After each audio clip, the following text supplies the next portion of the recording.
ಆರಾಧನೆಗೆ ಯೋಗ್ಯನು ನೀನೇ, ಆರಾಧನೆಗೆ ಯಜಮಾನ ನೀನೇ, ಆರಾಧನೆ ಅರಸನು ನೀನೇ. ಜೀಸುವ ಕಾಲವೆಲ್ಲ ನಿನ್ನನ್ನೇ ಆರಾಧಿಸುವೆ, ಜೀಸುವ ಕಾಲವೆಲ್ಲ ನಿನ್ನನ್ನೇ ಆರಾಧಿಸುವೆ. ಆರಾಧನೆ ನಾಯಕ ನೀನೇ, ಆರಾಧನೆಗೆ ಯೋಗ್ಯನು ನೀನೇ.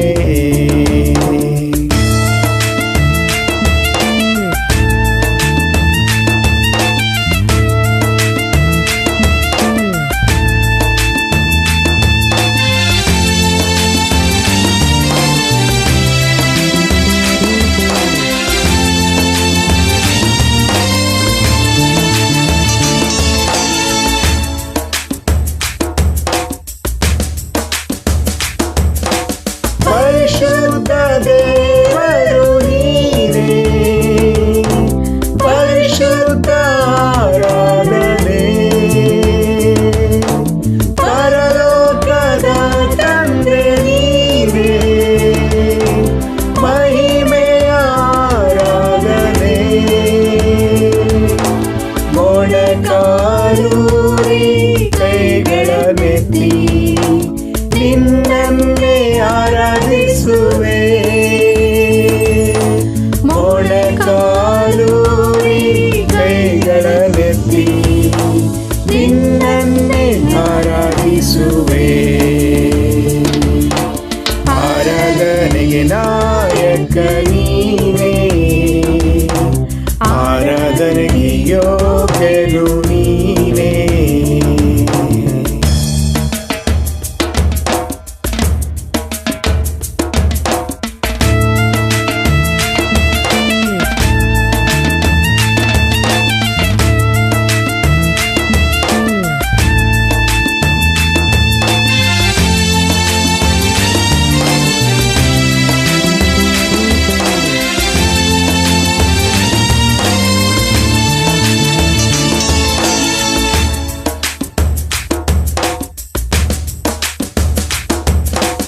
ಭಕ್ತರ ಆರಾಧನೆಗೆ ಯೋಗ್ಯರೇ, ಆರಾಧನೆ ಆರಾಧನೆ,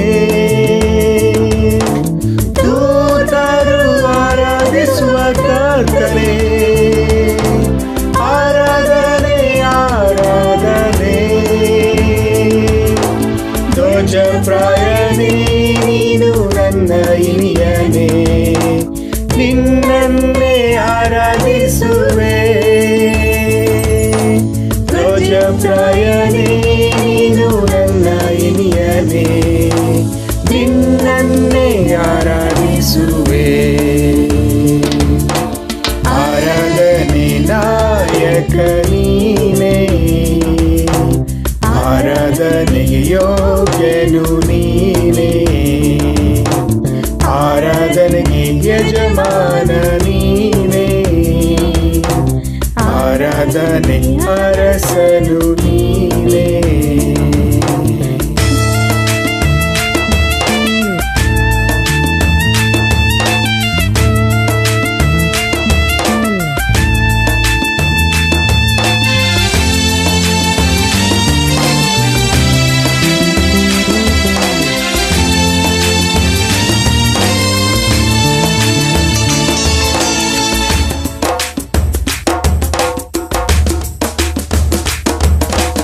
ನನಗಾಗಿ ಬಲಿಯಾದ ಯೇಸುವೆ, ದಿನವೆಲ್ಲ ಆರಾಧಿಸುವೆ. ಬೇಗನೆ ಬರಲಿರುವ ಯೇಸುವೆ, ಹರ್ಷದಿ ಆರಾಧಿಸುವೆ. ಅಭಿಷೇಕದಾತ್ಮನೇ ಆತ್ಮ ಪ್ರಿಯನೇ, ನಿನ್ನನ್ನೇ ಆರಾಧಿಸುವೆ. ಅಭಿಷೇಕದಾತ್ಮನೇ ಆತ್ಮ ಪ್ರಿಯನೇ, ಆರಾಧಿಸುವೆ. ಆರಾಧನೆ ನಾಯಕ ನೀನೇ, ಆರಾಧನೆ ಯೋಗ್ಯನು ನೀನೇ, ಆರಾಧನೆಗೆ ಯಜಮಾನ ನೀನೇ, ಆರಾಧನೆ ಅರಸನು ನೀನೇ. ಜೀವಿಸುವ ಕಾಲವೆಲ್ಲ ನಿನ್ನನ್ನೇ ಆರಾಧಿಸುವೆ. ಜೀವಿಸುವ ಕಾಲವೆಲ್ಲ ನಿನ್ನನ್ನೇ ಆರಾಧಿಸುವೆ. ಆರಾಧನೆ ನಾಯಕ ನೀನೇ, ಆರಾಧನೆಗೆ ಯೋಗ್ಯನು ನೀನೇ.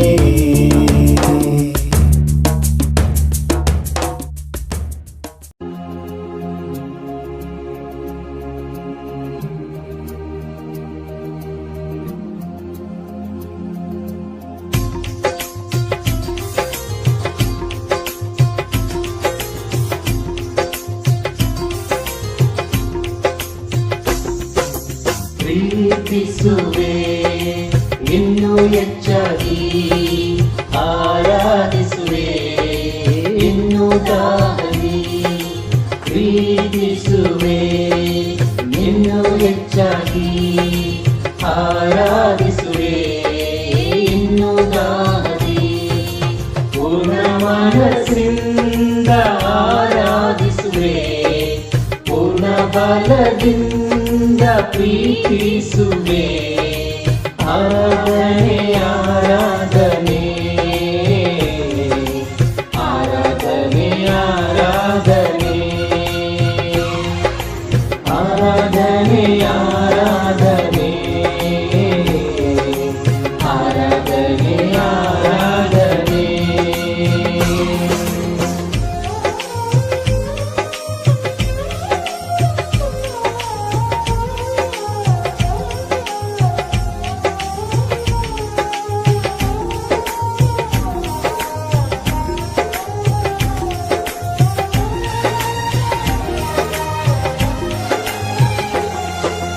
ಎಬಿನೆಜರೇ ಎಬಿನೆಜರೇ, ಇದುವರೆಗೂ ಸಹಾಯ ನೀವೇ. ಎಬಿನೆಜರೇ ಎಬಿನೆಜರೇ, ಇದುವರೆಗೂ ಸಹಾಯ ನೀವೇ.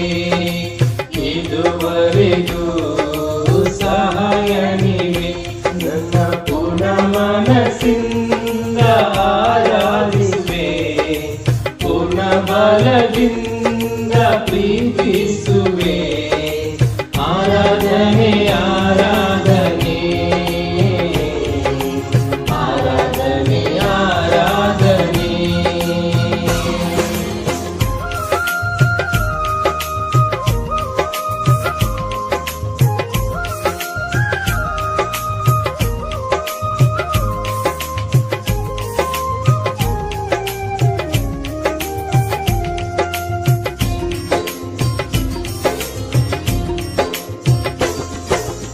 ಎಲ್ರೋಹಿ ಎಲ್ರೋಹಿ, ನನ್ನ ಕಾಣುವೆ ಸ್ತೋತ್ರಯ.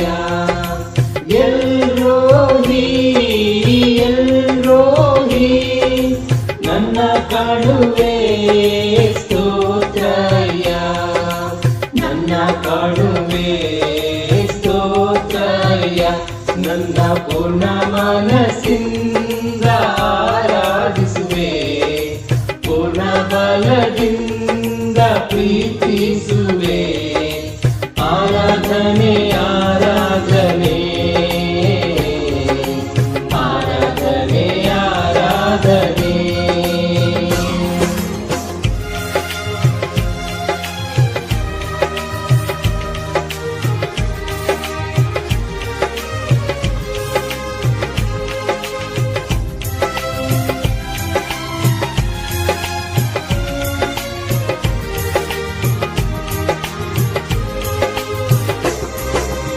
ಯೆಹೋವ ರಫಾ ಯೆಹೋವ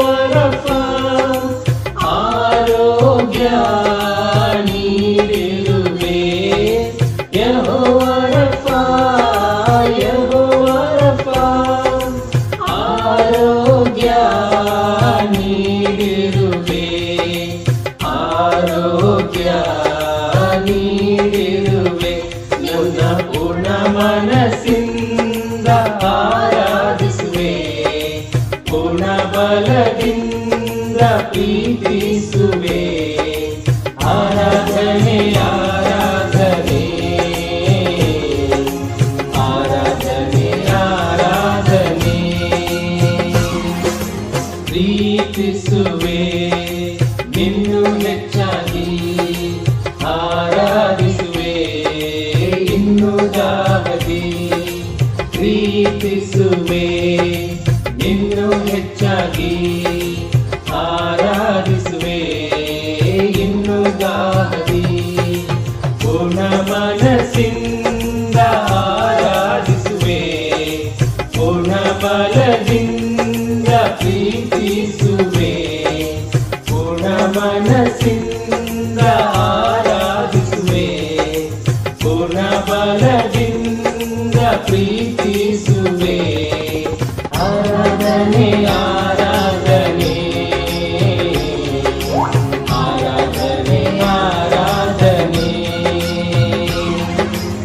ಆರಾಧನೆ ಆರಾಧನೆ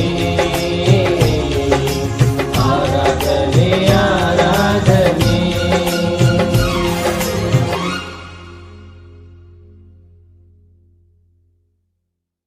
ಮಾರ್ನಿಂಗ್ ಬ್ರದರ್ಸ್ ಅಂಡ್ ಸಿಸ್ಟರ್ಸ್, ಈ ಒಂದು ಬೆಳಗಿನ ಸಮಯದಲ್ಲಿ ನಿಮಗೆಲ್ಲರೂ ಭಾರತೀಯ ಕ್ರೈಸ್ತರ ಸಭೆ ಮೂಲಕವಾಗಿ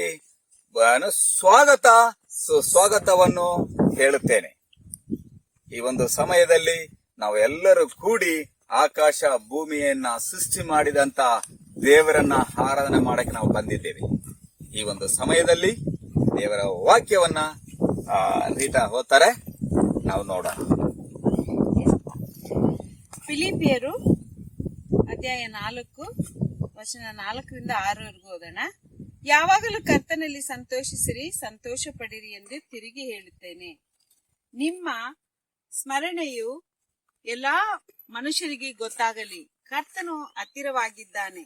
ಯಾವ ಸಂಬಂಧವಾಗಿಯೂ ಚಿಂತೆ ಮಾಡದೆ ಸರ್ವ ವಿಷಯದಲ್ಲಿ ದೇವರ ಮುಂದೆ ಕೃತಜ್ಞತಾ ಸ್ತುತಿಯನ್ನು ಪ್ರಾರ್ಥನೆ ವಿಜ್ಞಾಪನೆಗಳನ್ನು ಮಾಡುತ್ತಾ ನಿಮಗೆ ಬೇಕಾದದ್ದನ್ನು ತಿಳಿಯಪಡಿಸಿರಿ.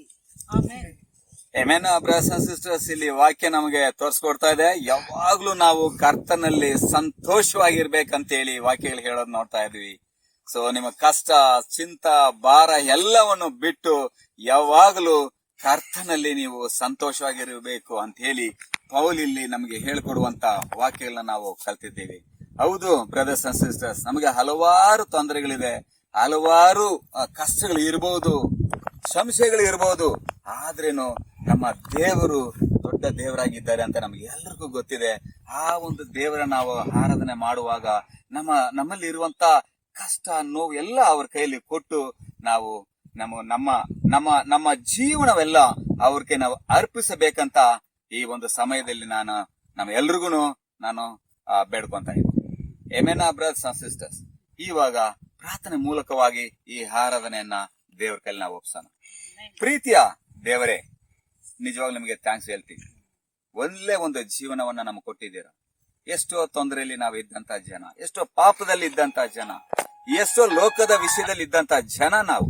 ಆದ್ರೆ ಇವತ್ತು ನೋಡ್ಬೇಕಾದ್ರೆ ಆಕಾಶ ಭೂಮಿಯನ್ನ ಸೃಷ್ಟಿ ಮಾಡಿದಂತ ದೇವರನ್ನ ಆರಾಧನೆ ಮಾಡೋಕೆ ನಮಗೆ ಒಂದು ಅವಕಾಶ ಕೊಟ್ಟಿದ್ದೀರಾ ತಂದೆ. ಹೌದು ತಂದೆ, ಹಲವಾರು ವಿಷಯ ಈ ಲೋಕದಲ್ಲಿ ಇದೆ ದೇವರೇ, ಆದ್ರೆ ನಾವು ಖಂಡಿತವಾಗಿ ಸಂತೋಷ ಆಗಿರಕ್ ಆಗಲ್ಲ. ಆದ್ರೆ ನೀವ್ ಹೇಳ್ತೀರಾ, ನಾನು ಇದ್ದೇನೆ, ನನ್ನ ಜೊತೆ ನೀವು ಯಾವಾಗ್ಲೂ ಸಂತೋಷ ಆಗಿರ್ಬೇಕಂತ ನಮ್ಮಲ್ಲಿ ನೀವು ಅಪೇಕ್ಷೆ ಪಡ್ತಾ ಇದ್ದೀರಾ ದೇವ್ರೆ. ನಿಜವಾಗ್ಲೂ ಅದೇ ಸತ್ಯ. ಆದ್ರೆ ನಮ್ಮಿಂದ ಆಗದಿರ ಹೋದ್ರೇನು ನಾನ್ ನಿಮ್ಮ ಹತ್ರ ಇದ್ದೀನಿ ಅಂತ ನೀವು ಹೇಳ್ತಾ ಇದ್ದೀರಾ. ಅದು ನೋಡ್ಬೇಕಾದ್ರೆ ಎಷ್ಟೊಂದು ಸಂತೋಷ ಇದೆ. ಈ ಒಂದು ಸಮಯಕ್ಕಾಗಿ ನಾನು ಥ್ಯಾಂಕ್ಸ್ ಹೇಳ್ತೀನಿ. ಈ ಚಿಕ್ಕ ಪ್ರಾರ್ಥನೆಯನ್ನ ನಿಮ್ಮ ಒಬ್ಬ ಮಗನಾದ ಯೇಸು ನಾಮದಲ್ಲಿ ಬೇಡುತ್ತೇನೆ ತಂದೆಯೇ, ಆಮೆನ್.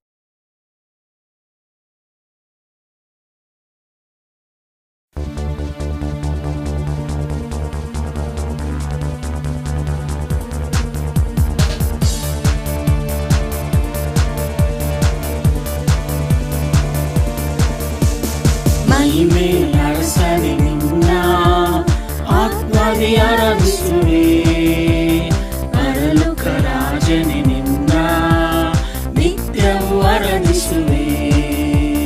ಮಹಿಮೆ ಅರಸನೆ ನಿನ್ನ ಆತ್ಮದಿ ಆರಾಧಿಸುವೆ, ಪರಲೋಕ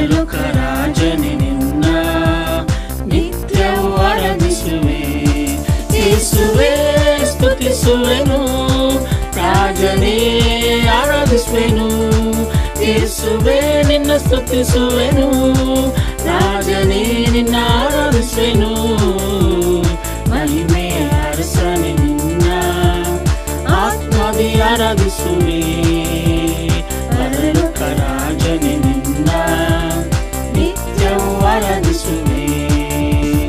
ಕೃಪೆಯಲ್ಲಿ ಐಶ್ವರ್ಯನೇ ನಿನ್ನನ್ನೇ ಆರಾಧಿಸುವೆ, ಸರ್ವವನ್ನು ಆಳುವವನೇ ನಿನ್ನನ್ನೇ ಆರಾಧಿಸುವೆ. ಕೃಪೆಯಲ್ಲಿ ಐಶ್ವರ್ಯನೇ ನಿನ್ನನ್ನೇ ಆರಾಧಿಸುವೆ, ಸರ್ವವನ್ನು ಆಳುವವನೇ ನಿನ್ನನ್ನೇ ಆರಾಧಿಸುವೆ. ನನ್ನಯ ರಕ್ಷಕನೇ ನಿನ್ನನ್ನೇ ಆರಾಧಿಸುವೆ, ನನ್ನಯ ಜೊತೆಗಾರನೇ ನಿನ್ನನ್ನೇ ಆರಾಧಿಸುವೆ. ನನ್ನಯ ರಕ್ಷಕನೇ ನಿನ್ನನ್ನೇ ಆರಾಧಿಸುವೆ, ನನ್ನಯ ಜೊತೆಗಾರನೇ ನಿನ್ನನ್ನೇ ಆರಾಧಿಸುವೆ. ಮಹಿಮೆಯ ಅರಸನೆ ನಿನ್ನ ಆತ್ಮದಿ ಆರಾಧಿಸುವೆ, ಪರಲೋಕ ರಾಜನೆ ನಿನ್ನ ನಿತ್ಯವೂ ಆರಾಧಿಸುವೆ. ಉನ್ನತ ದೇವಾನಿನೇ ನಿನ್ನನ್ನೇ ಆರಾಧಿಸುವೆ, ಪರಿಶುದ್ಧ ದೇವಾನಿನೇ ನಿನ್ನನ್ನೇ ಆರಾಧಿಸುವೆ. ಉನ್ನತ ದೇವಾನಿನೇ ನಿನ್ನನ್ನೇ ಆರಾಧಿಸುವೆ, ಪರಿಶುದ್ಧ ದೇವಾನಿನೇ ನಿನ್ನನ್ನೇ ಆರಾಧಿಸುವೆ. ಪಾಪದಿಂದ ಬಿಡಿಸಿರುವೆ, ನಿನ್ನನ್ನೇ ಆರಾಧಿಸುವೆ, ಪರಿಶುದ್ಧ ಮಾಡಿರುವೆ, ನಿನ್ನನ್ನೇ ಆರಾಧಿಸುವೆ. ಪಾಪದಿಂದ ಬಿಡಿಸಿರುವೆ, ನಿನ್ನನ್ನೇ ಆರಾಧಿಸುವೆ, ಪರಿಶುದ್ಧ ಮಾಡಿರುವೆ, ನಿನ್ನನ್ನೇ ಆರಾಧಿಸುವೆ.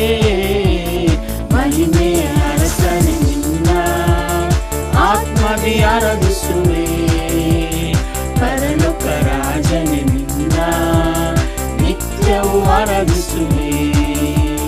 ಮಹಿಮೆಯ ಅರಸನೆ ನಿನ್ನ ಆತ್ಮದಿ ಆರಾಧಿಸುವೆ, ಪರಲೋಕ ರಾಜನೆ ನಿನ್ನ ನಿತ್ಯವೂ ಆರಾಧಿಸುವೆ.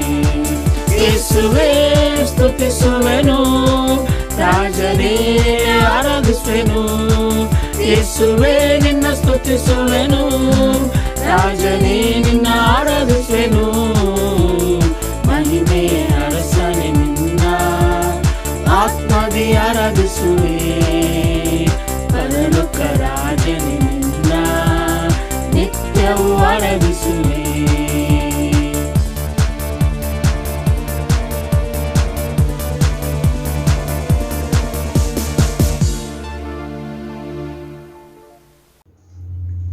ಬೆಳಗಿನ ನಮಸ್ಕಾರಗಳು ಪ್ರೀತಿಯ ಸಹೋದರ ಸಹೋದರಿಯರೇ.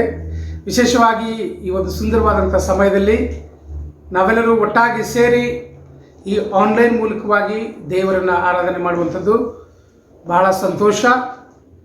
ಗೊತ್ತಿಲ್ಲ ನಾವು ಮತ್ತೆ ಯಾವಾಗ ಒಟ್ಟಾಗಿ ಸೇರ್ತೀವೋ, ಒಟ್ಟಾಗಿ ನಾವೆಲ್ಲರೂ ಒಟ್ಟಾಗಿ ಸೇರಿ ದೇವರನ್ನು ಆರಾಧನೆ ಮಾಡ್ತೀವೋ ಅನ್ನೋಂಥ ಒಂದು ವಿಷಯ ಸದ್ಯ ಗೊತ್ತಿಲ್ಲ. ಆದರೆ ಒಂದು ವಿಷಯ ಮಾತ್ರ ಭಾಳ ಸಂತೋಷ, ದೇವರ ವಾಕ್ಯವು ನಾವು ಎಲ್ಲಿದ್ದೀವೋ ಅಲ್ಲಿಗೆ ಈ ಒಂದು ಟೆಕ್ನಾಲಜಿ ಮೂಲಕವಾಗಿ ದೇವರು ನಮಗೆ ತಲುಪಿಸ್ತಾ ಇದ್ದಾರೆ. ನಿಜವಾಗ್ಲೂ ಈ ಒಂದು ವಿಷಯ ನೋಡಿದಾಗ ಭಾಳ ಸಂತೋಷ ಆಗುತ್ತೆ. ಸಹೋದರ ಸಹೋದರಿಯರೇ, ಸಭೆಯಾಗಿ ಕೆಲವು ವಾರಗಳಿಂದ ಎಫೆಸರು ಬರೆದ ಪುಸ್ತಕದಿಂದ ನಾವೆಲ್ಲರೂ ಕೂಡ ಕಲಿತಾ ಇದ್ದೀವಿ. ಅನೇಕ ಸಹೋದರರು ಈ ಒಂದು ಪುಸ್ತಕದ ಕುರಿತಾಗಿ, ಪೌಲನ ಈ ಒಂದು ಪತ್ರಿಕೆಯ ಕುರಿತಾಗಿ ಅನೇಕ ವಿಷಯಗಳನ್ನು ನಮಗೆ ಹೇಳಿಕೊಟ್ಟಿದ್ದಾರೆ. ಈ ಒಂದು ಶೀರ್ಷಿಕೆ ಅಡಿಯಲ್ಲಿ ಇಂದು ನಾವು 4ನೆಯ ಒಂದು ಭಾಗವನ್ನು ನಾವು ಅಧ್ಯಯನ ಮಾಡಲಿದ್ದೇವೆ. ದೇವರ ಸರಿಯಾದಂಥ ಯೋಜನೆಗಳು ಮನುಷ್ಯರಾದಂಥ ಸರಿ ಇಲ್ಲದಂಥ ಮನುಷ್ಯರ ವಿಷಯವಾಗಿ ದೇವರು ಇಟ್ಟಂಥ ಆ ಯೋಜನೆಯ ಕುರಿತಾಗಿ ನಾವು ಕಲಿತಾ ಇದ್ದೀವಿ. ದೇವರ ಈ ಸರಿಯಾದಂತಹ ಯೋಜನೆಗಳು, ದೇವರ ಒಂದು ಪರ್ಫೆಕ್ಟ್ ಪ್ಲ್ಯಾನ್ ಏನಿದೆ ಅಂತಂದರೆ, ಸರಿ ಇಲ್ಲದಂಥ ತಪ್ಪುಗಳನ್ನೇ ಮಾಡಿಕೊಂಡು ಬರುವಂಥ ಮನುಷ್ಯರಂಥ ನಮ್ಮ ಜೀವನದಲ್ಲಿ ನಿಜವಾಗಲೂ ಅನೇಕ ಉತ್ತಮವಾದಂಥ ದೇವರ ಯೋಜನೆಗಳು ಕಾರ್ಯ ಮಾಡುತ್ತೆ. ಈ ದೇವರ ಸರಿಯಾದಂಥ ಈ ಯೋಜನೆಗಳು ಮನುಷ್ಯರನ್ನು ಹೀನ ಸ್ಥಿತಿಗೆ ತರಬೇಕು, ಅವರನ್ನು ತುಳಿಬೇಕು ಅನ್ನೋಂಥದ್ದು ದೇವರ ಯೋಜನೆಯಲ್ಲ. ದೇವರ ಈ ಸರಿಯಾದ ಯೋಜನೆ ಎಂಥದ್ದಾಗಿದೆ ಅಂದರೆ, ನಾವೆಲ್ಲರೂ ಕೂಡ ಆತನ ಜೊತೆಯಲ್ಲಿರಬೇಕು, ಆತನ ಹಾಗಾಗಬೇಕು, ಆತನ ಮಕ್ಕಳಾಗಿ ನಾವು ಜೀವಿಸಬೇಕನ್ನಂಥದ್ದೇ ಈ ಒಂದು ದೇವರ ಸರಿಯಾದ ಯೋಜನೆಯ ಒಂದು ಮುಖ್ಯವಾದಂಥ ಒಂದು ಉದ್ದೇಶ ಇದೆ.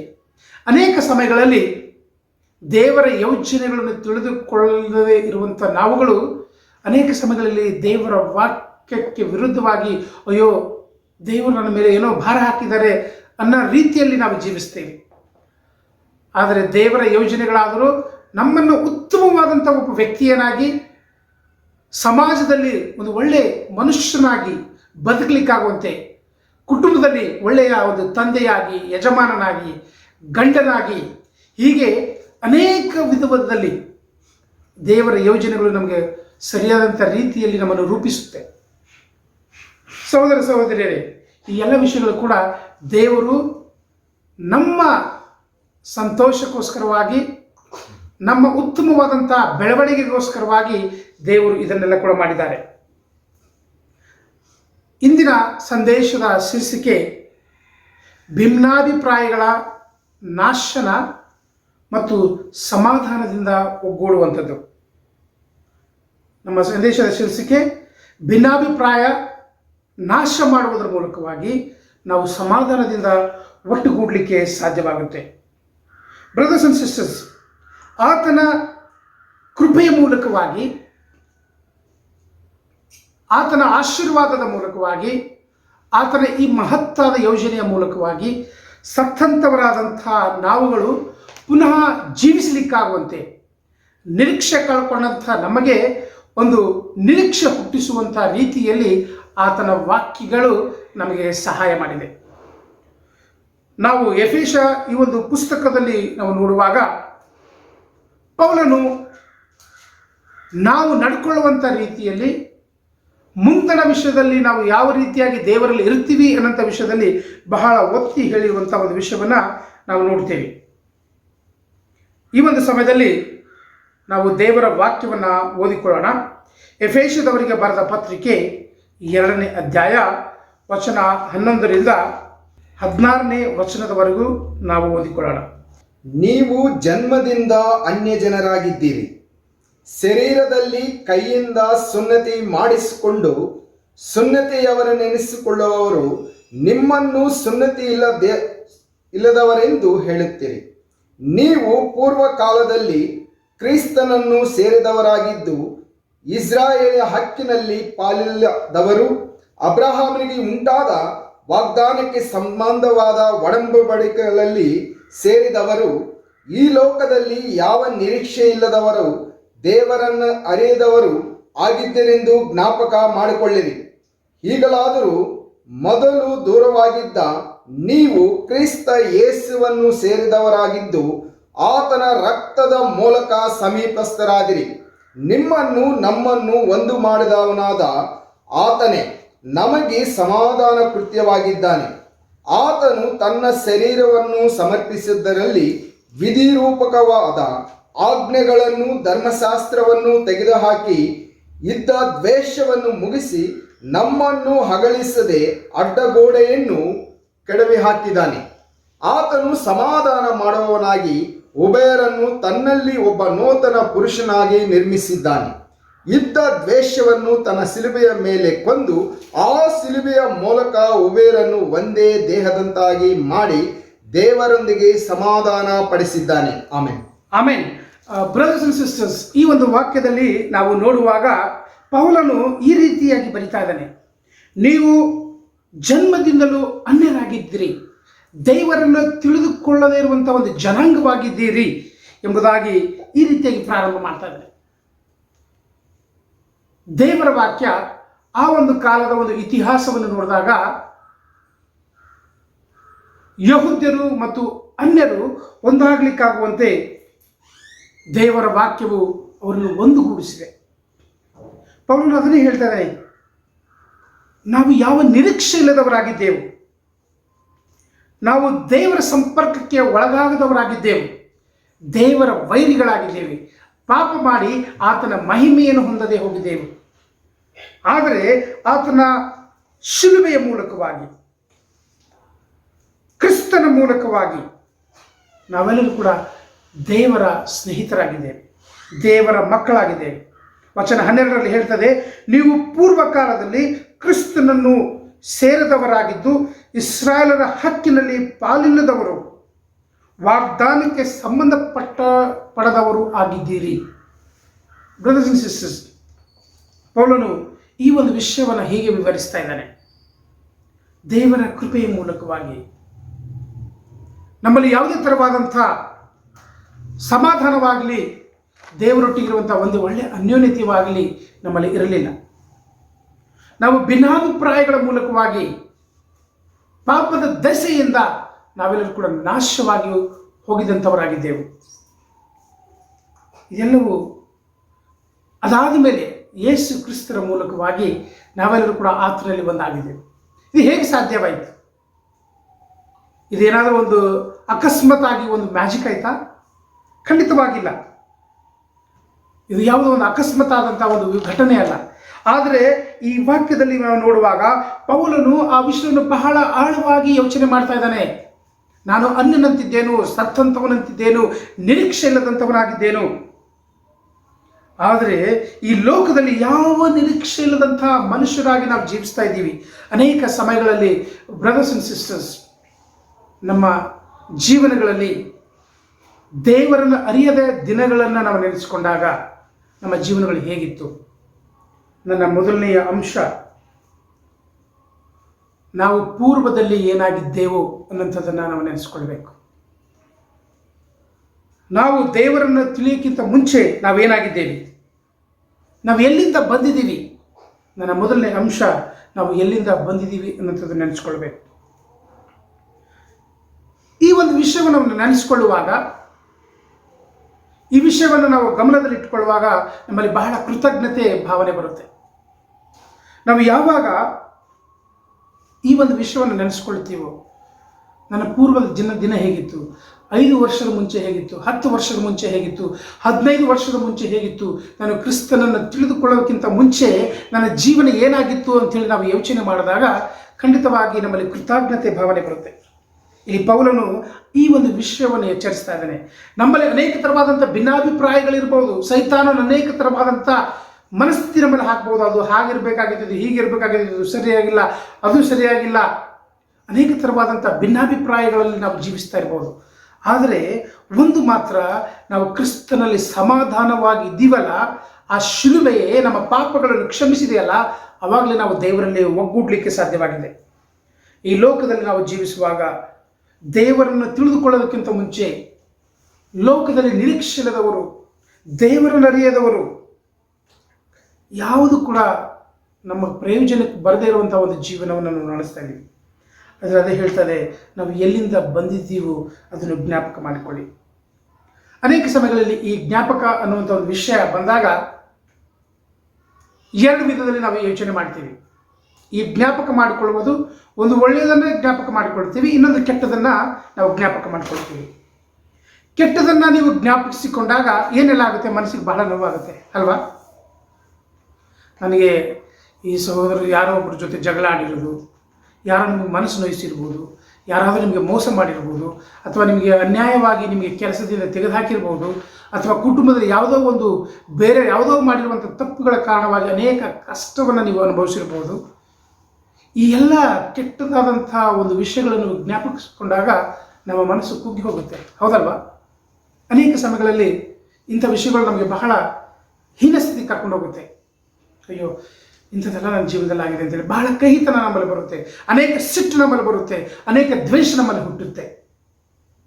ಆದರೆ ಪೌಲನು ಇಂಥ ವಿಷಯಗಳನ್ನು ಜ್ಞಾಪಕ ಮಾಡಿಕೊಳ್ಳಿ ಅನ್ನೋಂಥ ವಿಷಯದಲ್ಲಿ ಮಾತಾಡ್ತಾ ಇಲ್ಲ. ನಾವು ಎಲ್ಲಿಂದ ಬಂದಿದ್ದೀವೋ ಅನ್ನೋಂಥ ವಿಷಯ ನಾವು ಜ್ಞಾಪಕ ಮಾಡಿಕೊಂಡಾಗ ನಿಜವಾಗ್ಲೂ ನಮ್ಮಲ್ಲಿ ಕೃತಜ್ಞತೆ ಭಾವನೆ ಬರುತ್ತೆ. ಹೇಗೆ ಅಂತಂದರೆ 20 ವರ್ಷದ ಹಿಂದೆ ನನ್ನ ಜೀವನ ಏನಾಗಿತ್ತು. ಅಯ್ಯೋ, ನಾನು ತುಂಬ ಪಾಪ ಮಾಡ್ತಾಯಿದ್ದೆ, ನಾನು ತುಂಬ ಕುಡಿತಾ ಇದ್ದೆ, ನಾನು ತುಂಬ ಮೋಸ ಮಾಡ್ತಾ ಇದ್ದೆ, ನಿಜವಾಗ್ಲೂ ದೇವರು ಯಾರಂತ ನನಗೆ ಗೊತ್ತಿಲ್ಲ, ಅಲಿದಾಡ್ತಾ ಇದ್ದೆ, ಯಾವುದೇ ನಿರೀಕ್ಷೆಗಳಿರಲಿಲ್ಲ, ಸರಿಯಾಗಿ ಇರಲಿಕ್ಕೆ ಜಾಗಗಳಿರಲಿಲ್ಲ, ಮನೆ ಇರಲಿಲ್ಲ, ಊಟ ಇರಲಿಲ್ಲ, ಸರಿಯಾಗಿ ಬಟ್ಟೆ ಇರಲಿಲ್ಲ, ದೇವರಂತಲೇ ನನಗೆ ಗೊತ್ತಿರಲಿಲ್ಲ, ತುಂಬ ಪಾಪದಲ್ಲಿ ಜೀವಿಸ್ತಾ ಇದ್ದೆ.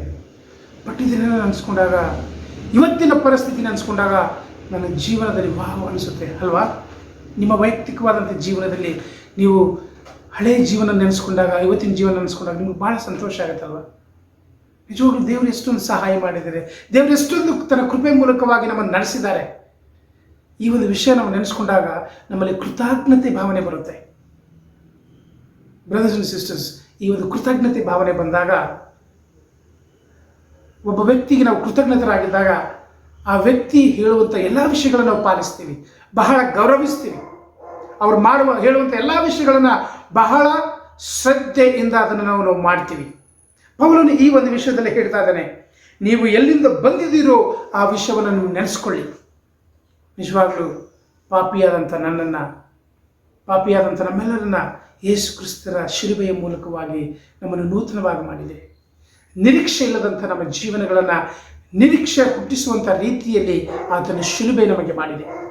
ಬ್ರದರ್ಸ್ ಅಂಡ್ ಸಿಸ್ಟರ್ಸ್, ನಾವೆಲ್ಲರೂ ಕೂಡ ಈ ಒಂದು ವಿಷಯದ ಮೇಲೆ ನಾವು ಗಮನ ಹರಿಸಬೇಕು. ವಚನ 14ರಲ್ಲಿ ಹೇಳ್ತದೆ, ನಮ್ಮನ್ನು ಒಂದು ಮಾಡಿದ ಆತನೇ ನಮಗೆ ಸಮಾಧಾನಕರ್ತನಾಗಿದ್ದಾನೆ. ಆತನು ತನ್ನ ಶರೀರವನ್ನು ಸಮರ್ಪಿಸಿದರಲ್ಲಿ ವಿಧಿರೂಪವಾದ ಆಜ್ಞೆಯನ್ನು, ಧರ್ಮಶಾಸ್ತ್ರವನ್ನು ತೆಗೆದುಹಾಕಿ ಇದ್ದ ದ್ವೇಷವನ್ನು ಮುಗಿಸಿದ್ದಾನೆ. ಆತನು ನಮ್ಮ ಮೇಲಿರುವಂಥ ಎಲ್ಲ ವಿಷಯಗಳನ್ನು ಆತನ ಹಾಕೊಂಡಿದ್ದಾನೆ. ಎಂಥ ಒಂದು ಕೃತಜ್ಞತೆ ಇಲ್ಲ. ನಾನು ಅನುಭವಿಸಬೇಕಾದಂಥ ಒಂದು ಶಿಕ್ಷೆಯನ್ನು, ನಾನು ತಗೊಳ್ಬೇಕಾದಂಥ ಆ ಒಂದು ಪಾಪವನ್ನು ಕಳೆದ ವಾರದಲ್ಲಿ ಸಹೋದರ ಬಹಳ ಉತ್ತಮವಾದಂಥ ರೀತಿಯಲ್ಲಿ ಕಿರಣ್ ಬ್ರದರ್ ನಮಗೆ ಹೇಳಿದರು. ನಾವು ಪನಿಷ್ಮೆಂಟ್ಗೆ ಒಳಗಾಗಬೇಕಾಗಿತ್ತು, ಆದರೆ ನಮಗೆ ಅದನ್ನು ಬಿಡಿಸಿದ್ದು ಅಲ್ಲದೆ ನಮಗೆ ಉನ್ನತವಾದಂಥ ಸ್ಥಾನಕ್ಕೆ ಅವರು ಕರೆದುಕೊಂಡು ಅವರ ಕೃಪೆ ಮೂಲಕವಾಗಿ ನಮಗೆ ಬಹುಮಾನವನ್ನು, ಉಡುಗೊರೆಯನ್ನು ಅದನ್ನು ಕೊಟ್ಟರು. ನಿಜವಾಗ್ಲೂ ಬ್ರದರ್ಸ್ ಅಂಡ್ ಸಿಸ್ಟರ್ಸ್, ಈ ವಿಷಯವನ್ನು ನೆನೆಸ್ಕೊಂಡಾಗ ನಮ್ಮಲ್ಲಿ ಕೃತಜ್ಞತೆ ಭಾವನೆ ಬರುತ್ತೆ. ಈ ರೀತಿಯನ್ನು ನೆನೆಸ್ಕೊಂಡಾಗ ನಮ್ಮಲ್ಲಿರುವಂಥ ಕ್ರೋಧಗಳು, ನಮ್ಮಲ್ಲಿರುವಂಥ ಅಹಂಕಾರಗಳು ಎಲ್ಲವೂ ಹೋಗಿ ನಮ್ಮ ಹೃದಯದಲ್ಲಿ ಸಮಾಧಾನವನ್ನು ಬರಲಿಕ್ಕೆ ಸಾಧ್ಯವಾಗುತ್ತೆ. ನಾವೆಲ್ಲರೂ ಕೂಡ ಅರ್ಥ ಮಾಡಿಕೊಳ್ಬೇಕಾಗಿದೆ, ನಾವೆಲ್ಲರೂ ಕೂಡ ಆತನ ನಿರ್ಮಾಣವಾಗಿದ್ದೇವೆ. ಪಾಪದಲ್ಲಿ ಜೀವಿಸುವಂಥ ನಾವುಗಳು ಆತನ ಸಮಾಧಾನದ ಮೂಲಕವಾಗಿ ಆತನ ನಿರ್ಮಾಣವಾಗಿ ನಾವು ರೂಪಿಸಲ್ಪಟ್ಟೆವು. ಸತ್ಕಾರ್ಯಗಳನ್ನು ಮಾಡುವುದಕ್ಕಾಗಿ ನಾವು ರೂಪಿಸಲ್ಪಟ್ಟೆವು ಅಂತೇಳಿ ಇದಕ್ಕಿಂತ ಮುಂಚೆ ವಾಕ್ಯದಲ್ಲಿ ನಾವು ನೋಡ್ತೀವಿ. ಇದು ಎಂಥ ಒಂದು ದೇವರ ಕೃಪೆ. ಉಪಯೋಗಕ್ಕೆ ಬರದಂಥ ನಮ್ಮನ್ನು ದೇವರು ತನ್ನ ಕಾರ್ಯಗಳಿಗಾಗಿ, ತನ್ನ ಮಕ್ಕಳಾಗಿ, ತನ್ನ ಸೇವಕರಾಗಿ ನಮ್ಮನ್ನು ಉಪಯೋಗ ಮಾಡಿಕೊಳ್ತಾ ಇದ್ದಾರೆ. ಇದು ನಿಜವಾಗ್ಲೂ ನಾವು ಎಲ್ಲಿಂದ ಬಂದಿದ್ದೀವಿ ಅನ್ನೋಂಥ ಒಂದು ವಿಷಯ ನಾವು ನೆನಪಿಕೊಂಡಾಗ ನಮ್ಮಲ್ಲಿ ಬಹಳ ಕೃತಜ್ಞತೆ ಭಾವನೆ ಬರುತ್ತೆ. ಓಕೆ ಬ್ರದರ್ಸ್ ಅಂಡ್ ಸಿಸ್ಟರ್ಸ್, ನಾವೆಲ್ಲರೂ ಕೂಡ ಈ ವಿಷಯದ ಮೇಲೆ ಹೆಚ್ಚಿನ ಗಮನವನ್ನು ಕೊಡೋಣ. ಈ ಒಂದು ಸಮಯದಲ್ಲಿ ಈ ಮುಂದಿನ ಭಾಗವನ್ನು ನಮ್ಮ ಮಧ್ಯದಲ್ಲಿರುವಂಥ ನಮ್ಮ ಸ್ನೇಹಿತರಾದಂಥ ಸಹೋದರ ರವಿ ಬ್ರದರ್ ಅವರು ನಮಗೆ ಮುಂದಿನ ವಿಷಯಗಳನ್ನು ತಿಳಿಸ್ಕೊಡ್ತಾರೆ. ಖಂಡಿತವಾಗಿ ಬಹಳ ಉತ್ತಮವಾದಂಥ ಅನೇಕ ದೇವರ ಕುರಿತಾದ ಅನೇಕ ಜ್ಞಾನ ಉಳ್ಳುವಂಥವರು ಮತ್ತು ದೇವರ ಕುರಿತಾಗಿ ಬಹಳ ಅಪಾರವಾದಂಥ ಆಸಕ್ತಿ ಇರುವಂಥ ಸಹೋದರರು. ನಿಜವಾಗ್ಲೂ ಸುಮಾರು 20 ವರ್ಷದಿಂದ ನಾವು ಸ್ನೇಹಿತರಾಗಿದ್ದೇವೆ. ನಿಜವಾಗ್ಲೂ ದೇವರ ವಿಷಯದಲ್ಲಿ ಅನೇಕ ಜನಗಳಿಗೆ ಅವರು ದೇವರ ವಾಕ್ಯನ ಹೇಳಿಕೊಟ್ಟಿದ್ದಾರೆ. ಅವರ ಮೂಲಕವಾಗಿ ಅನೇಕ ಸಹೋದರರು ಇವತ್ತು ನಂಬಿಗಸ್ತ ಶಿಷ್ಯರಾಗಿದ್ದಾರೆ. ನಿಜವಾಗ್ಲೂ ಈ ಮುಂದಿನ ಭಾಗವನ್ನು ನಮ್ಮ ಮಧ್ಯದಲ್ಲಿರುವಂಥ ಸಹೋದರ ರವಿ ಅವರು ನಮಗೆ ದೇವರ ವಾಕ್ಯದಲ್ಲಿ ಮುಂದೆ ನಡೆಸ್ತಾರೆ. ನಾವೆಲ್ಲರೂ ಕ್ರಿಸ್ತ ಜೀವನದಲ್ಲಿ ಯೇಸು ಪ್ರಭುವರನ್ನು ಜ್ಞಾಪಕ ಮಾಡಿಕೊಳ್ಳುವುದರಿಂದ ನಮಗೆ ಬಹಳ ಕೃತಜ್ಞತೆ ಭಾವನೆ ನಮ್ಮ ಜೀವನದಲ್ಲಿ ಬರುತ್ತದೆ. ಪ್ರಿಯರೇ, ನನ್ನ ಒಂದು ಎರಡನೆಯ ವಿಷಯ ಏನಂದ್ರೆ, ಯೇಸು ಕ್ರಿಸ್ತನನ್ನು ಜ್ಞಾಪಕ ಮಾಡಿಕೊಳ್ಳಿರಿ. ದೇವರ ಮಕ್ಕಳು ಆಗಿರುವಂತ ನಮ್ಮೆಲ್ಲರೂ ಕೂಡ ಯಾವಾಗಲೂ ಕೂಡ ಪ್ರತಿ ಕ್ಷಣವೂ, ಪ್ರತಿ ನಿಮಿಷವೂ, ಪ್ರತಿ ದಿನ ಕೂಡ ಯೇಸು ಕ್ರಿಸ್ತನನ್ನು ಜ್ಞಾಪಕ ಮಾಡಿಕೋಬೇಕಾಗಿದೆ. ಅವರನ್ನು ನಾವು ಜ್ಞಾಪಕ ಮಾಡಿಕೊಂಡಿದ್ರೆ ನಮ್ಮ ಜೀವನವು ಬಹಳ ಚಂದಿರುತ್ತೆ, ಬಹಳ ಸಂತೋಷವಾಗಿರುತ್ತದೆ, ಆನಂದವಾಗಿರುತ್ತದೆ. ಮತ್ತು ನೋವು ಕಷ್ಟ ಏನ್ ಬಂದ್ರೆ ಕೂಡ ಆ ವಿಷಯಗಳನ್ನು ನಾವು ಎದುರಿಸಿ ಈ ಲೋಕದಲ್ಲಿ ಸಂತೋಷವಾಗಿ ಇರುವುದಕ್ಕೆ ನಮಗೆ ದೇವರು ಸಹಾಯ ಮಾಡ್ತಾರೆ ಮತ್ತು ಯೇಸು ಪ್ರಭು ಅವರು ನಮಗೆ ಸಹಾಯವನ್ನು ನೀಡ್ತಾರೆ. ಆದರೆ ನಾವು ಮಾಡಬೇಕಾಗಿರುವಂತಹ ವಿಷಯವು ಏನಂದ್ರೆ, ಸರ್ವ ಸೃಷ್ಟಿಕರ್ತನಾದ ಯೇಸು ಕ್ರಿಸ್ತನನ್ನು, ನಮ್ಮ ರಕ್ಷಕನಾದ ಯೇಸಯ್ಯನನ್ನು ಜ್ಞಾಪಕ ಮಾಡಿಕೊಳ್ಳಬೇಕು. ಪರಿಶುದ್ಧ ಗ್ರಂಥದಿಂದ ಎಫೆಸದವರಿಗೆ ಬರೆದ ಪತ್ರಿಕೆ 2ನೇ ಅಧ್ಯಾಯ 13-18 ವಚನಗಳನ್ನು ನಾವು ಓದಿಕೊಳ್ಳೋಣ. ಮೊದಲು ದೂರವಾಗಿದ್ದ ನೀವು ಕ್ರಿಸ್ತ ಯೇಸುವನ್ನು ಸೇರಿದವರಾಗಿದ್ದು ಆತನ ರಕ್ತದ ಮೂಲಕ ಸಮೀಪಸ್ಥರಾದಿರಿ.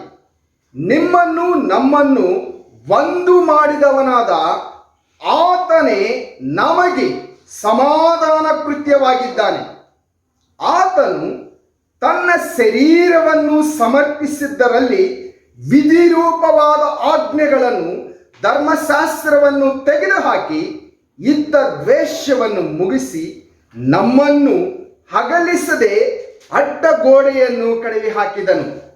ಆತನು ಸಮಾಧಾನ ಮಾಡುವವನಾಗಿ ಉಭಯರನ್ನು ತನ್ನಲ್ಲಿ ಒಬ್ಬ ನೂತನ ಪುರುಷನಾಗಿ ನಿರ್ಮಿಸಿದ್ದಾನೆ. ಇದ್ದ ದ್ವೇಷವನ್ನು ತನ್ನ ಶಿಲುಬೆಯ ಮೇಲೆ ಕೊಂದು ಆ ಶಿಲುಬೆಯ ಮೂಲಕ ಉಭಯರನ್ನು ಒಂದೇ ದೇಹದೊಂದಿಗೆ ಮಾಡಿ ದೇವರೊಂದಿಗೆ ಸಮಾಧಾನ ಪಡಿಸಿದ್ದಾನೆ.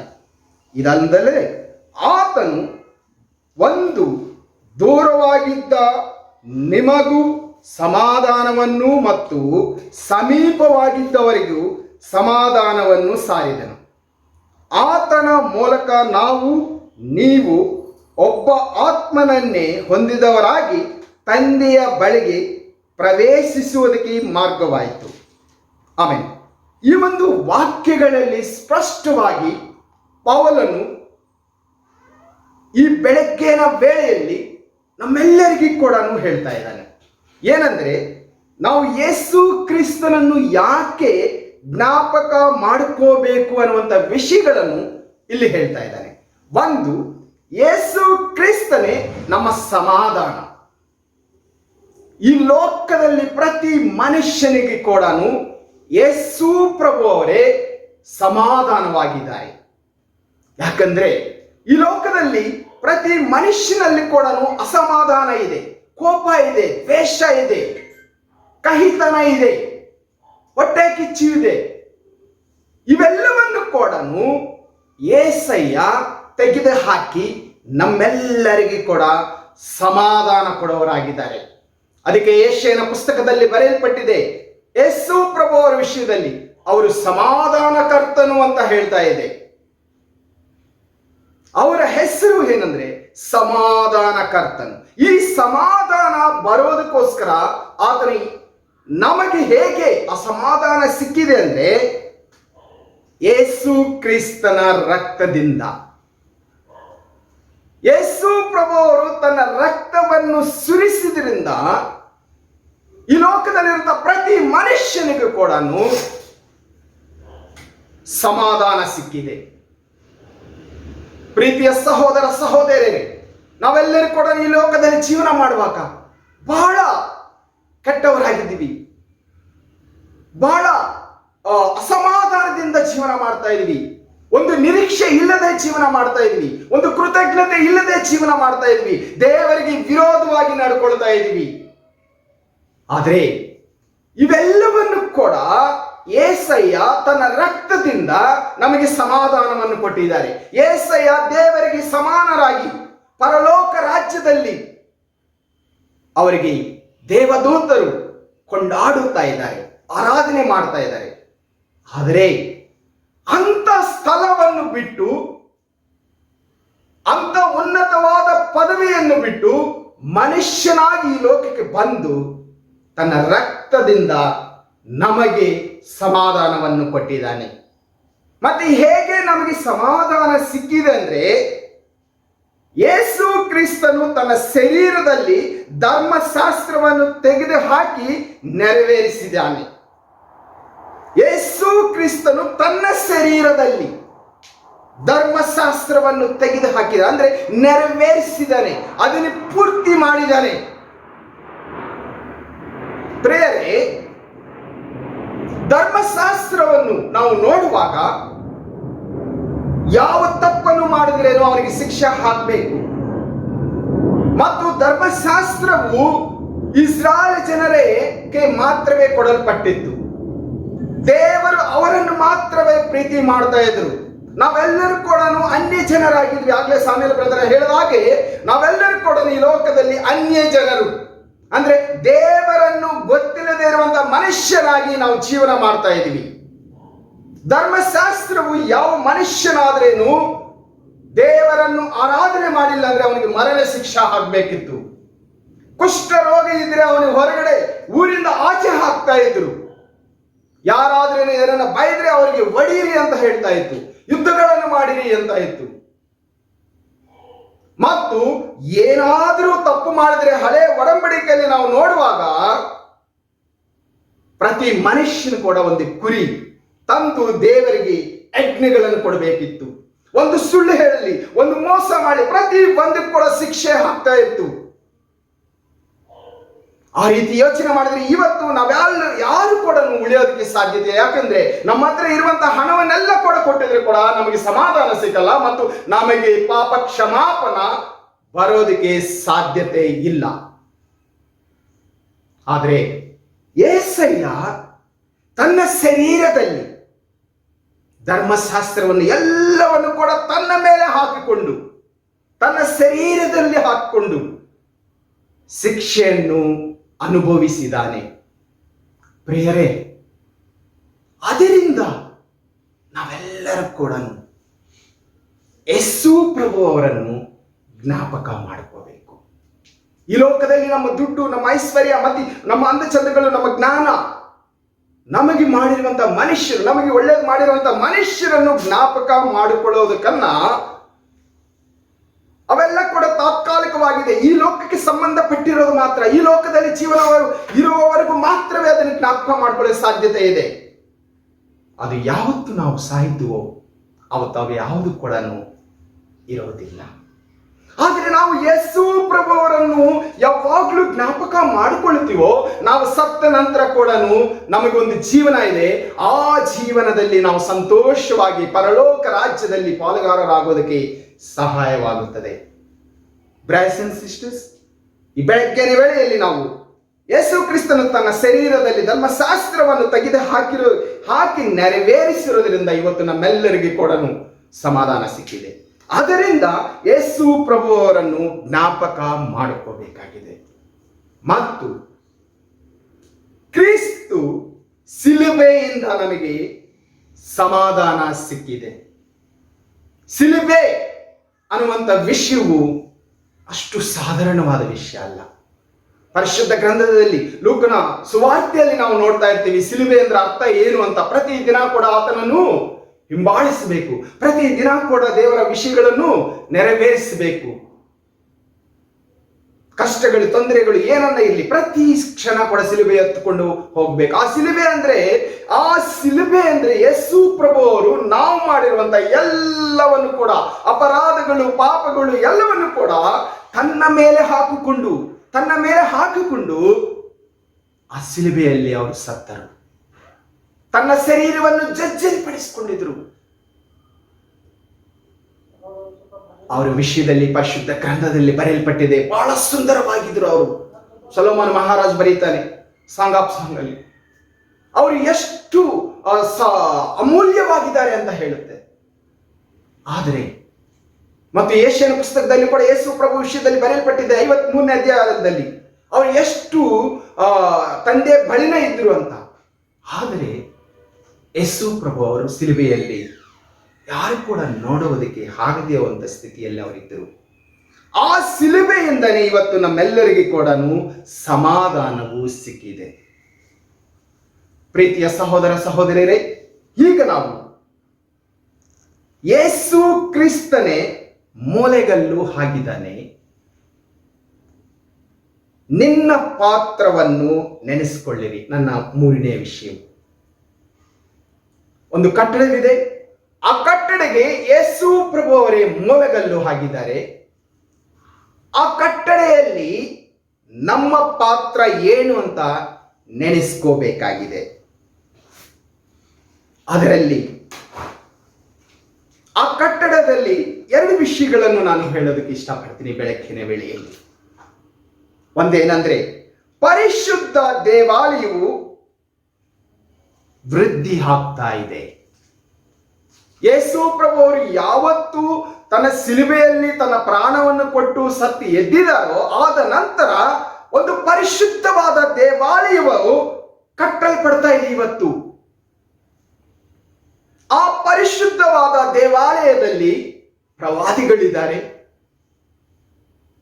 ಅಪೊಸ್ತಲರಿದ್ದಾರೆ, ಮತ್ತು ಇವತ್ತು ಕ್ರಿಸ್ತನ ರಕ್ತದಲ್ಲಿ ತೊಳೆಯಲ್ಪಟ್ಟಿರುವಂತಹ ನಾವೆಲ್ಲರೂ ಕೂಡ ಅದರಲ್ಲಿದ್ದೀವಿ. ಅದಕ್ಕೆ 22ನೇ ವಚನದಲ್ಲಿ ಹೇಳುತ್ತೆ ಏನಂದ್ರೆ,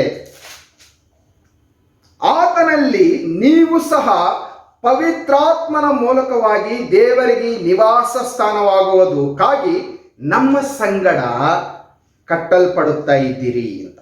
ಮತ್ತು 21ನೇ ವಚನದಲ್ಲಿ ಹೇಳುತ್ತೆ ಏನಂದ್ರೆ, ಯೇಸು ಕ್ರಿಸ್ತನೇ ಮುಖ್ಯವಾದ ಮೂಲೆಗಲ್ಲು, ಆತನಲ್ಲಿ ಕಟ್ಟಡದ ಎಲ್ಲಾ ಭಾಗಗಳು ಒಂದಕ್ಕೊಂದು ಹೊಂದಿಕೆಯಾಗಿ ಕಟ್ಟಡವು ವೃದ್ಧಿಯಾಗುತ್ತಾ ಕರ್ತನಲ್ಲಿ ಪರಿಶುದ್ಧ ದೇವಾಲಯವಾಗುತ್ತದೆ. ಆ ಒಂದು ಕಟ್ಟಡವು ಒಂದು ಪರಿಶುದ್ಧ ದೇವಾಲಯವು ಆಗ್ತಾ ಇದೆ. ಪ್ರಿಯರೇ, ಯೇಸು ಪ್ರಭು ಅವರು ಮಾಡಿರುವಂತ ತ್ಯಾಗವನ್ನು ನಾವು ಜ್ಞಾಪಕ ಮಾಡಿಕೊಂಡಿದ್ದೀವಿ.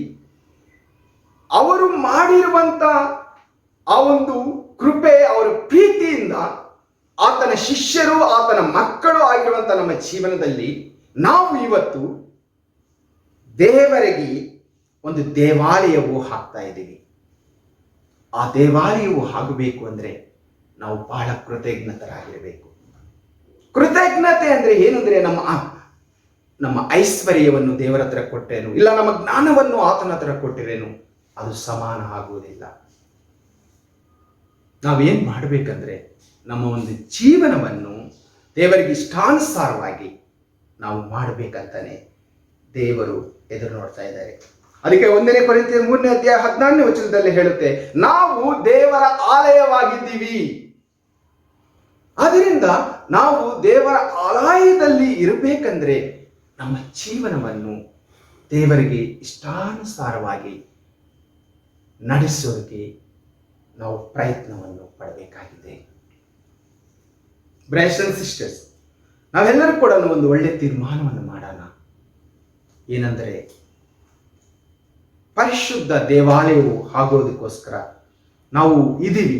ಅದರಿಂದ ನಾವು ಈ ಲೋಕದಲ್ಲಿ ದೇವರಿಗೆ ಇಷ್ಟಾನುಸಾರವಾಗಿ, ದೇವರಿಗೆ ಮಹಿಮೆ ಆಗುವ ರೀತಿಯಲ್ಲಿ, ದೇವರಿಗೆ ಸಂತೋಷವ ಆಗುವ ರೀತಿಯಲ್ಲಿ ನಾವು ಜೀವನವನ್ನು ನಡೆಸಬೇಕಾಗಿದೆ.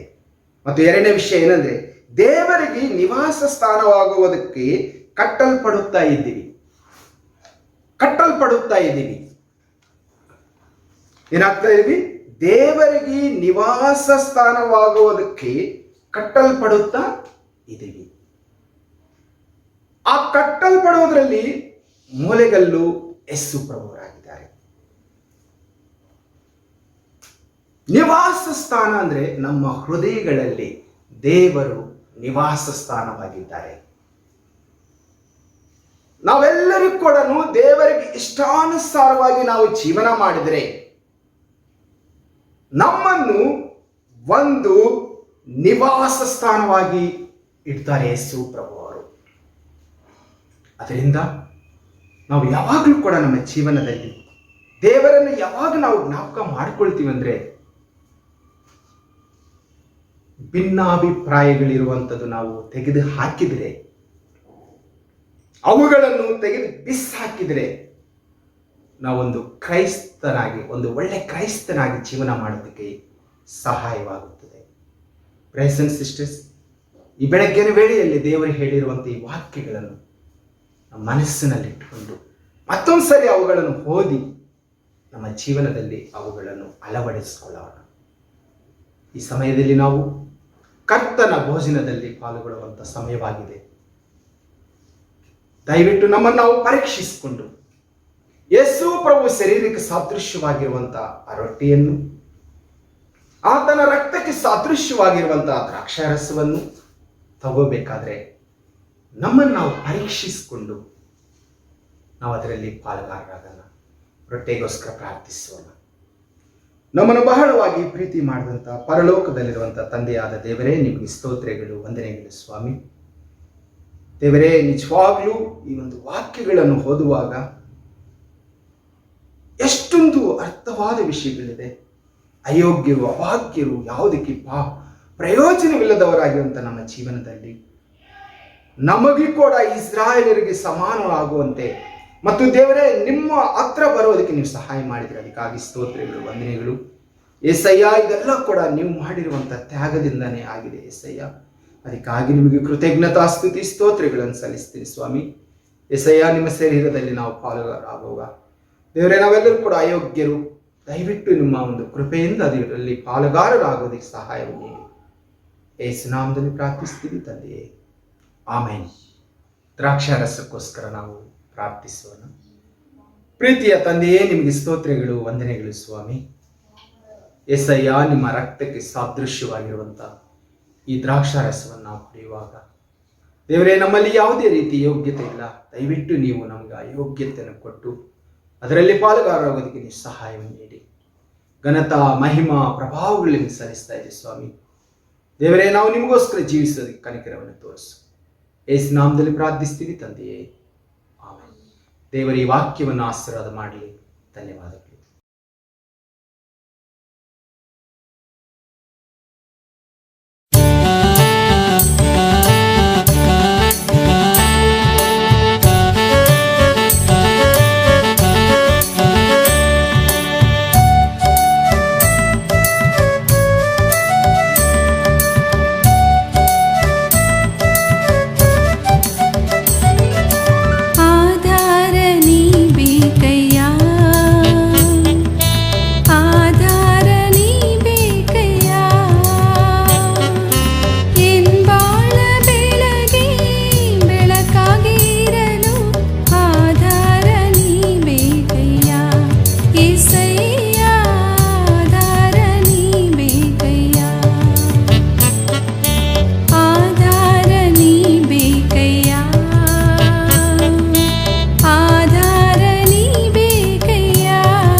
ಆರಾಧನೆ ಮುಗೀತು.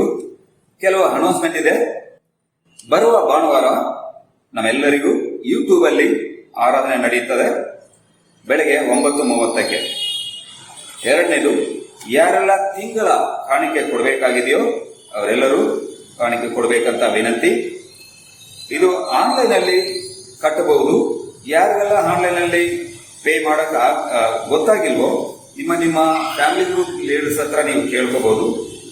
ಮೂರನೇದು, ಶಾರ್ಟ್ ಲೈಟ್ ಚರ್ಚ್ ಲೀಡರ್ಸ್ಗೆ ಒಂದು ಸಮ್ಮೇಳನ ಇದೆ. ಅದು ಝೂಮ್ ಅಲ್ಲೇ ನಡೆಯುತ್ತೆ. ಅದು ಸೆಪ್ಟೆಂಬರ್ 25, 26 ಈ ಡೇಟ್ಗಳಲ್ಲಿ. ಇದಕ್ಕಾಗಿ ನೀವು ಪ್ರಾರ್ಥನೆ ಮಾಡ್ಬೇಕಂತ ವಿನಂತಿ. ಸೊ 4ನೇದು, ಇವತ್ತು KKC ಮೀಟಿಂಗ್ ಇಲ್ಲ.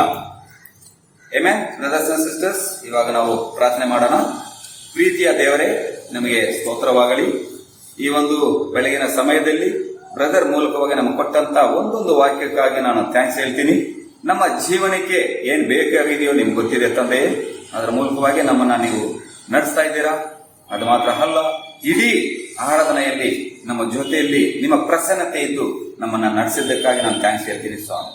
ಈ ಒಂದು ಒಳ್ಳೆಯ ಸಮಯಕ್ಕಾಗಿ ಥ್ಯಾಂಕ್ಸ್ ಹೇಳುತ್ತಾ ಈ ಚಿಕ್ಕ ಪ್ರಾರ್ಥನೆ ಯೇಸು ನಾಮದಲ್ಲಿ ಬೇಡುತ್ತೇನೆ ತಂದೆಯೇ. ಆಮೆನ್.